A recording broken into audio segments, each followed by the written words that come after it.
Welcome to the latest episode of 5 on the Floor on the 5 Reasons Sports Network. Thanks for joining us on your favorite podcast app. We're on Podbean, Spotify, Google Podcasts, Apple Podcasts. We're also on Dash Radio on their Nothing But Net channel every single weeknight at 7 p.m. Check out 5 Reasons YouTube. Make sure you subscribe. You'll get all of our content. You'll get a notification when the live streams start. Before Floor, an hour before every game.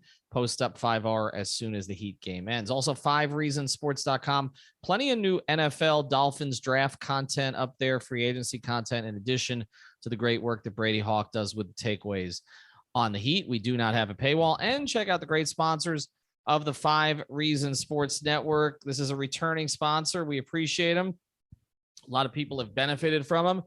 If you're talking about culture, You Break Wheel Fix is the wheel repair, refinish, and custom wheel specialist offering the big three of all your car wheel needs with over 20 years of experience. They're based right there in North Miami. They repair damaged wheels from curb rash, cracks, or bends, all under one roof with in-house powder coating, machining, and polishing. They also offer new custom wheels and tires from your favorite brands such as Vasa and Fortiago.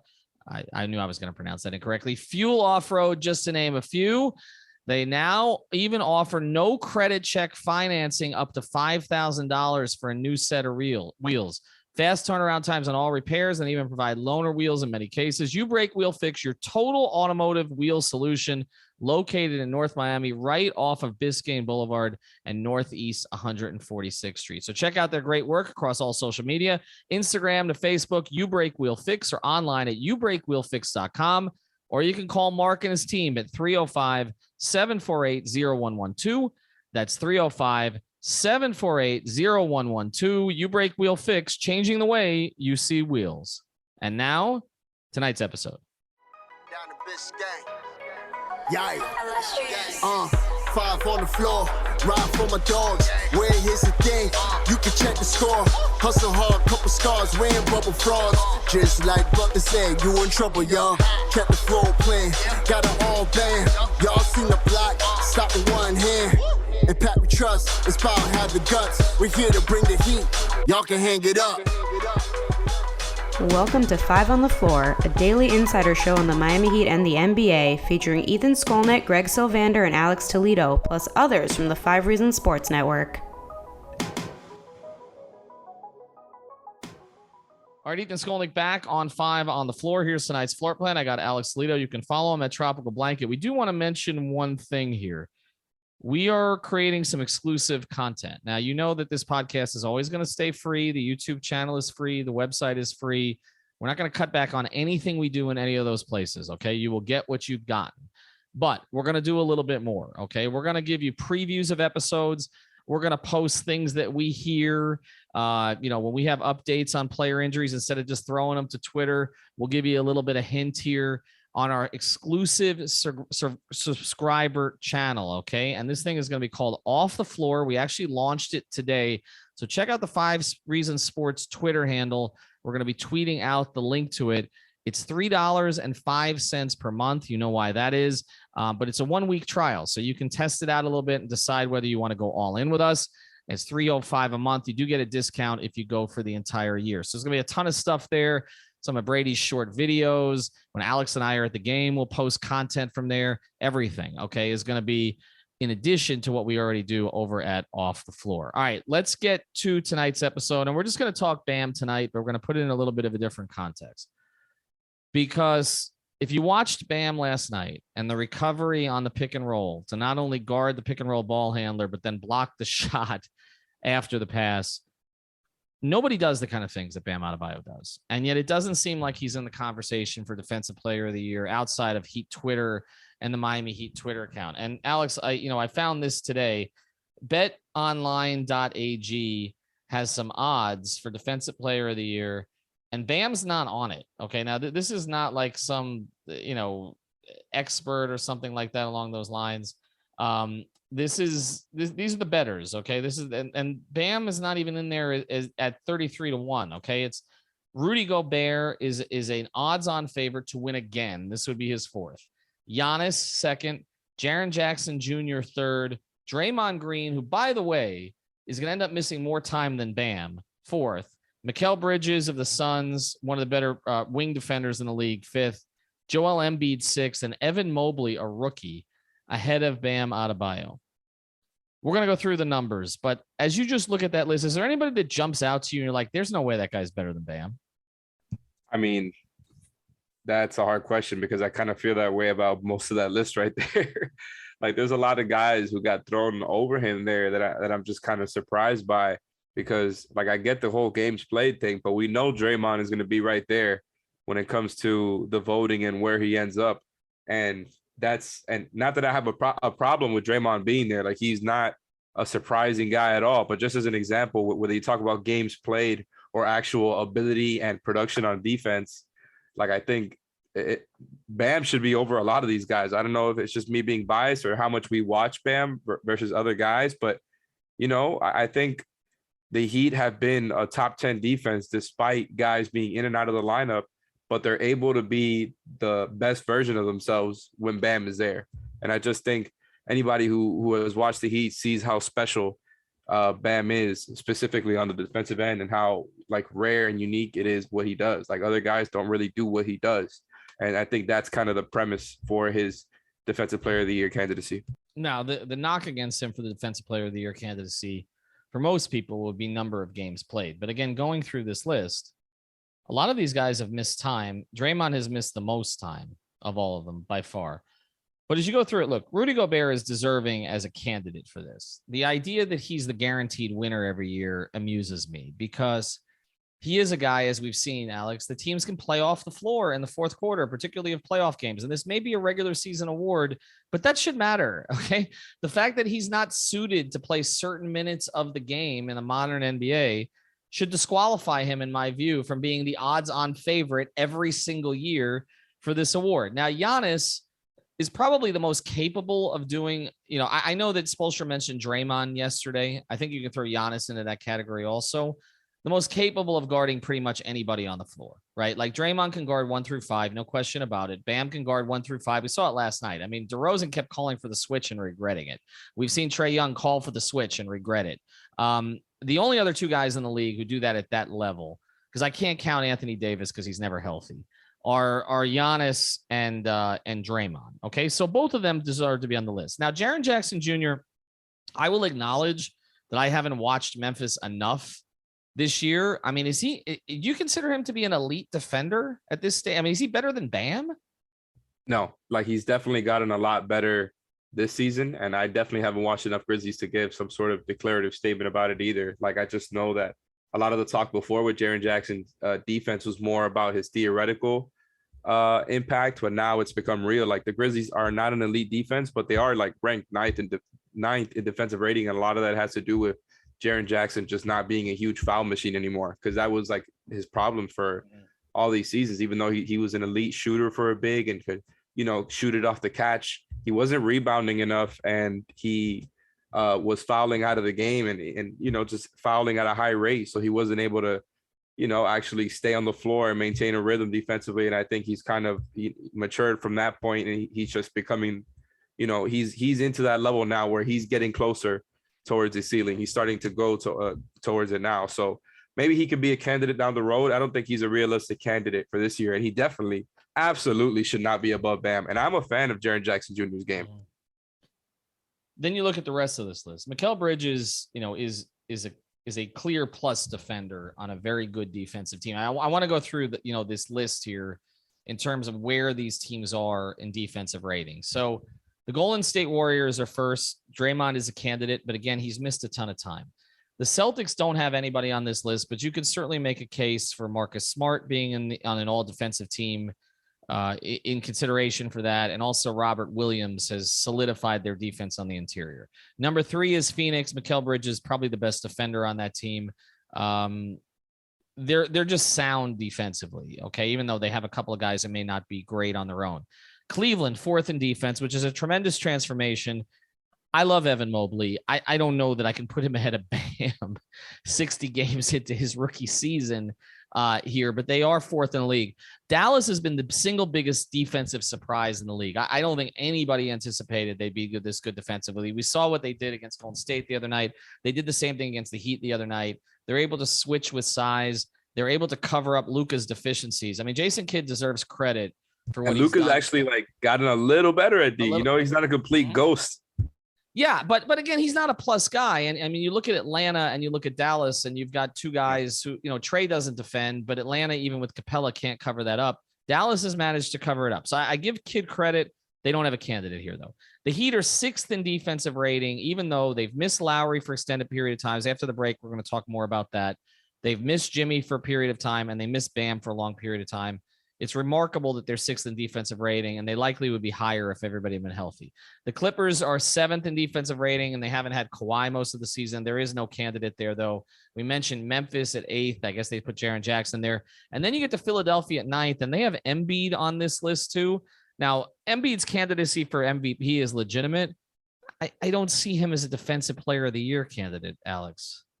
Yeah, and I mean he's a candidate for that every season. I get it, because when you talk about rim protectors, it's kind of Gobert and Embiid, and I think Giannis is not too far behind. But I think those are just the two best rim protectors that we have. Even though I'll slightly tip it to Gobert there just a little bit, but obviously Embiid just does so many other things better. I think this is not the season for Embiid to win. And look, if Simmons were actually playing throughout that whole ordeal, even if he was upset and absolutely did not want to be there, just his baseline level of defense might have gotten them to a higher place, and might have Embiid with a real candidacy right now. But I don't think this is the year for him. I think like Mikal Bridges is definitely the best Suns defender. It would be weird for him to win Defensive Player of the Year. Not that he isn't a really good one. It's just more of like, okay, he's the representative for this really good defense where we have. Whereas like with Draymond, I feel like if it's not Bam, I kind of want it to be Draymond, because I think it's ridiculous that Gobert has 3 and Draymond only has 1. And I think one guy, if you were to poll it, like who's the best defender of this generation or this era, this decade, I think Draymond would win that poll. So maybe that's a dumb way to vote, but the fact that the Warriors are have been the best defense in the league for pretty much this entire season, we know how important Draymond is, whether you're talking about this season or other seasons. And even though they've won without him, I firmly believe that would not replicate over a season, that they would be an elite defensive team without Draymond. Like, I just think despite coaching, despite everything, Draymond is kind of generational when it comes to defense. So I think giving him the award this year would actually make a lot of sense compared to these other guys. Well, you mentioned Draymond being the premier defender of this era. I think the only guy who was in competition with him was Kawhi, who obviously hasn't been active now. I think you would say those would be the two guys. And there were years that they competed for the award. But I'm with you. Like, I understand the desire to give it to a big who gets blocks. Okay. But to me, Gobert and Embiid aren't even in this conversation. I don't think that they impact the defense as much when it matters as these other guys who are switchable 1 through 5 defenders. The game has changed. You have to play out to the 3-point line. And there are only 3 guys on this list who do that, who can go all the way from the 3-point line all the way into the interior. Okay. And those 3 guys are Bam, Draymond, and Giannis. That's the list to me. Those are, if I was to say I need a defender to start my team with in the modern NBA, it's Bam, Giannis, and Draymond. Now, Giannis is always going to get the benefit of being the best offensive player of all those. He's the best offensive force. Okay. Clearly more so than Draymond. But I'll just throw this to you. And then after the break, we're going to get into a little bit more again of the Lowry situation, Oladipo and Nets and Bucks games that are coming up. Rank those 3 when they're at their best. Rank those 3. So healthy, man, that's actually really tough. I'm stalling right now because I'm having a hard time ranking it, but I think I'm putting Giannis 3. I think I'm good with that. And I have a lot of respect for Giannis, the defender. Like, there's a reason Nekias picks him every year to be Defensive Player of the Year, right? But honestly, because of what we're talking about with versatility, I'm always going to favor that, right? I think that's probably why I end up coming back to Bam and Draymond the most, just because they can do the most things on defense. They're the guys who are not only the back line, but are constantly rotating all around the court, covering up the gaps in defenses. The difference is Draymond, I mean, I'm looking at the Heat and I'm like, PJ Tucker is really helping with that. Lowry is doing his job. Jimmy's doing his job. You've got Caleb, you've got Gabe, you've got just a bunch of guys who are doing like you could not really be asking for more from what they're giving you on defense. Whereas the Warriors, it's like, wow, how have they been the best all season long? Like they have like one center that they play, right? Because they only play Looney, and then I think it's Draymond at the 5, and that's about it. Then you've got, like, when you look at their perimeter defenders, how many of them do you look at and like, yeah, that guy's a really solid defender? Like this may not be the best analysis, but that's why, like, somebody wants to make the case that it's Draymond over Bam. I get it. The thing is, Bam is just so much more athletic. So I think Bam is capable of doing more. I'm just ultimately impressed with the way that Draymond is able to cover up for people and the speed at which he does it at. I think that's the real difference. Whereas like Bam is more athletic defensively, Draymond kind of process things quicker.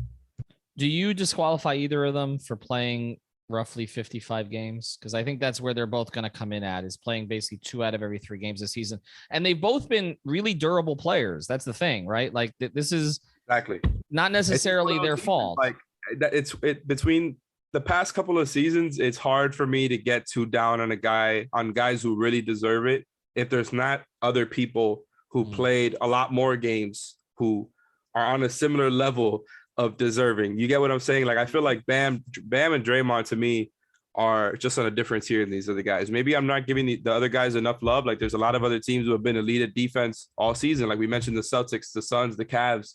Mobley wouldn't be my guy for the Cavs. It will probably be Jared Allen. Like Mobley hasn't had to be the backline guy, but at the same time, Allen has had Mobley with him. So it's like they really help each other out. The whole thing is like any of these elite teams, I think, have deserving candidates, but I'm always going to say that Bam and Draymond are the 2 best defenders in the league. And I think like these past couple of seasons, it's hard to be down on them for missing games.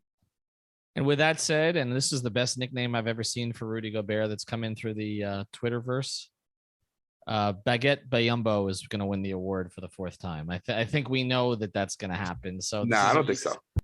You don't think Gobert's winning? No, definitely not. I think the tide has turned on him. I think the narrative has turned on him. What we're talking about, I think, is going to be the national narrative. And also the Jazz have just, they haven't been a top 10 defense all season. Like, let's make all the jokes about Gobert getting played off in the playoffs. You cannot run drop defense properly if your perimeter defenders are not getting over screens and constantly staying attached. And look, give him some help there, because Donovan Mitchell does a lot. I love Donovan Mitchell. That's not what he does. So if you're going to have Gobert there, you got to have the right guys to be able to defend at the perimeter, and the Jazz just don't have that. So it's hard for me to blame Gobert sometimes. All of that being said, he's not deserving of Defensive Player of the Year this year. Well, I'll tell you this, you're going against the bookies here, because Gobert is a prohibitive favorite everywhere. And Giannis is a distant second. So planting my flag, Gobert's not going to win. I'd be shocked if he won. That's how I would like to think that, but I was one of these voters. I know how these voters are, and they default to a name. They haven't watched all this stuff like you have and like others have. And, they're just going to default to the name. And they're going to try to justify, okay, Draymond played this many games. If the Warriors finish strong, that they may give it to him. I don't think Bam has any shot. I appreciate that the Heat have started this campaign a lot earlier than they did last year, because I think if they'd started it earlier, he would have had a better shot. But I think it's fallen on deaf ears. I've said this repeatedly. There's only one award that the Heat really have a chance to win, and that's Hero for Sixth Man. And if you look at that award now, Kevin Love and Kelly Oubre aside, okay, that should be an easy vote. Okay, Tyler Hero. But, Spoelstra's not going to win Coach of the Year. I think that if Memphis gets and finishes in the top 2, there's going to be a lot of buzz for Taylor Jenkins here at the end of the year. And we also know Bickerstaff is in that conversation. I think Kerr has been taken out of the conversation now. Billy Donovan probably out of the conversation because that team is going to fade. I think Eric finishes top 3. I don't think he's going to win it. What if they finish number 1? If they just stay at number 1 the rest of the season? Today was like a test because Sedano was on ESPN as the Miami voice, and you should check him out on Zach Lowe's pod. And by the way, I do want to clarify some things for listeners, because George said that we gave Nekias Duncan his platform. Nekias was with us, but credit Miami Heat beat for that. So I just want to be clear on that. Although I appreciate George mentioning us there on Low Post, but he did a ton of Heat related stuff today, and the attitude of everybody is kind of begrudging. It's just like, even Zach Lowe said, well, the Heat are not really interesting enough for ESPN. And he doesn't mean that from a strategy standpoint, but they don't create enough controversy, which is just funny because I thought Jimmy Butler was this bad teammate. But I guess the fact that everybody's learned that he's not, it's not interesting anymore.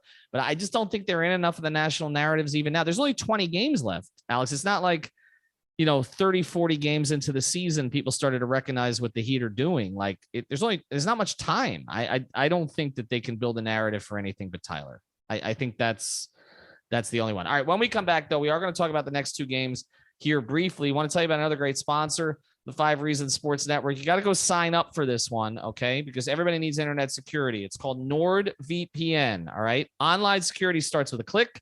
NordVPN encrypts your internet traffic and hides your IP and virtual location. NordVPN helps protect you against bandwidth throttling from internet providers where ISPs slow down your internet to get you to upgrade. NordVPN allows you to switch your country IP address to access Netflix, Disney Plus, YouTube Premium, and all of those other services in other countries for cheaper prices. NordVPN offers unparalleled browsing security and protection from hacking of personal data. So get your exclusive NordVPN deal by going to nordvpn.com/5RSN. That's the number 5RSN. You should know that. That's our product code. Or just use the promo code 5RSN on their website to get a discount on your NordVPN plan, 1 month free additionally, and a bonus gift at checkout. All completely risk-free with NordVPN's 30-day money-back guarantee. So go to nordvpn.com/5RSN or use the code 5RSN and get yourself protected on the internet. All right, big games coming up here,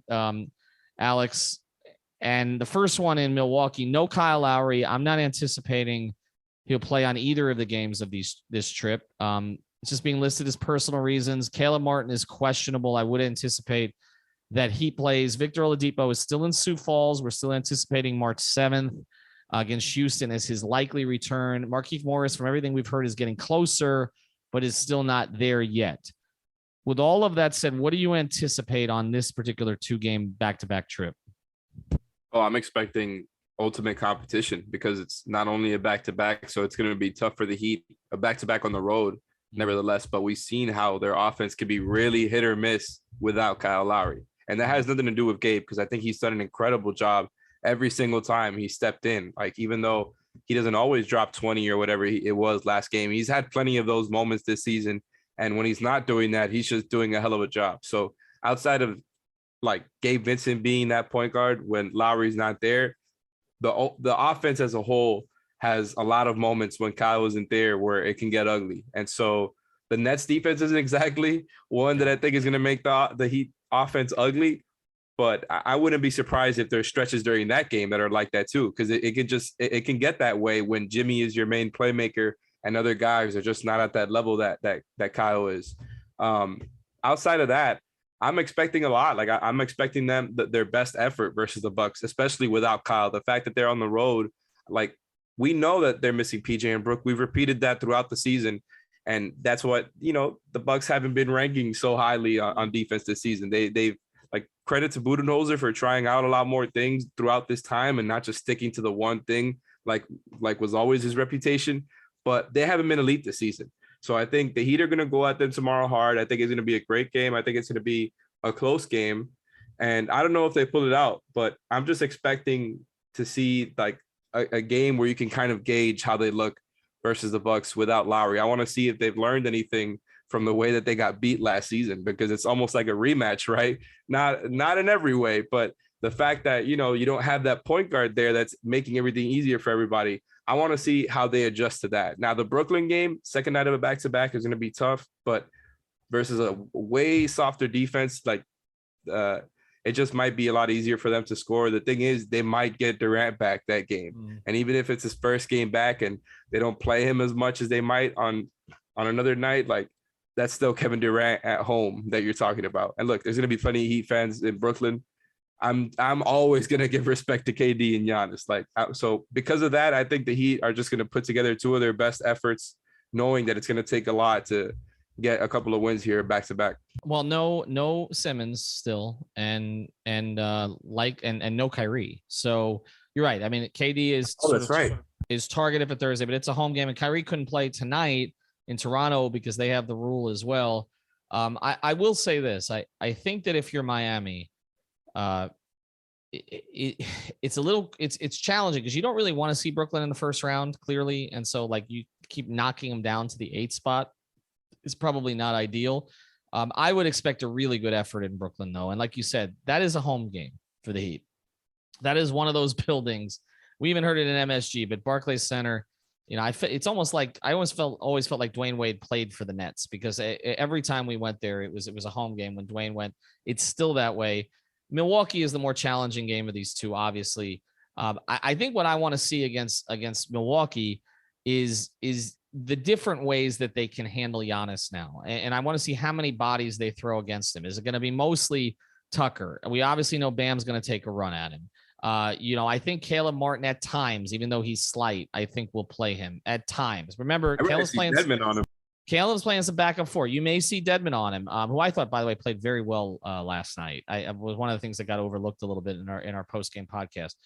But I think when you look at their situation in Milwaukee right now, the Heat are 8-2 against 4 teams that people think, have as good or a better chance to represent the East as they do. Chicago, Milwaukee, Brooklyn, Philadelphia. They're 8-2. They can go to 10-2. They can secure a tiebreaker against Milwaukee. They've already secured one against Chicago. They could secure one against Brooklyn with another win against Brooklyn. And they get Philadelphia in here on Saturday night, where they could secure that one. They literally could come out of this week. If they can sweep this week, they will come out of this week with tiebreakers against all of those teams. The only teams that they wouldn't have tiebreakers against are Boston and Cleveland. They're combined 0-4. And respect to both of those teams, but the 4 that we were saying would be more likely to be challengers to go to the finals, whatever you think of Chicago, are those 4 teams, and the Heat would have pretty much an immaculate record against them with tiebreakers against all of them. It's a big week. I feel like even without Kyle, the way that Gabe has played, I feel pretty good about the Nets game. The Bucks game will be a little bit more challenging. All right, make sure you check out our Twitter handle, 5 Reasons Sports. Wait, Ethan, what's your prediction? I think they split them. I think they lose in Milwaukee and they win in Chicago. In Brooklyn. All right. And I think Saturday becomes the rubber game this week. I think that Saturday against Philly, we're going to learn a lot. James Harden and Embiid have not had some great moments in Miami. They both had some struggles in that building, and I'm curious to see how things plays out. But I think they come out of this week with 2 more wins, but I think the Milwaukee game is likely the one that they drop. All right, make sure you check out again our Twitter handle, Off the Floor. You're going to want to subscribe to that. Trust me, we're going to have content coming at you from all directions all the time beyond what we put on Twitter. Check out our sponsors, prizepicks.com. Should have mentioned that one. Use the code 5 FIVE. Get your initial deposit matched. You want to play the NBA games? That's the way to do it. That's our official daily fantasy partner. NordVPN.com/5RSN for your internet security. And welcome back to the network. YouBreakWheelFix.com. YouBreakWheelFix.com. Reach out to Mark and everybody down there. We'll be back tomorrow. Thank you for listening to the 5 on the Floor on the 5 Reasons Sports Network.